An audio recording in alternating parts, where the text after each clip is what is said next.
Baiklah, sebelumnya perkenalkan Bu, saya Dr. Sarah, dokter umum di Puskesmas Merubo. Hari ini insya Allah saya akan menyampaikan sedikit tentang informasi mengenai imunisasi HPV sebagai salah satu program kegiatan IAS.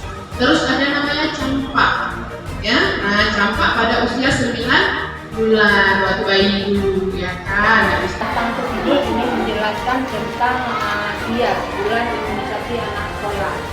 Kenapa harus kita jelaskan biar orang tua murid ini tahu apa sih yang akan diberikan untuk anak-anak.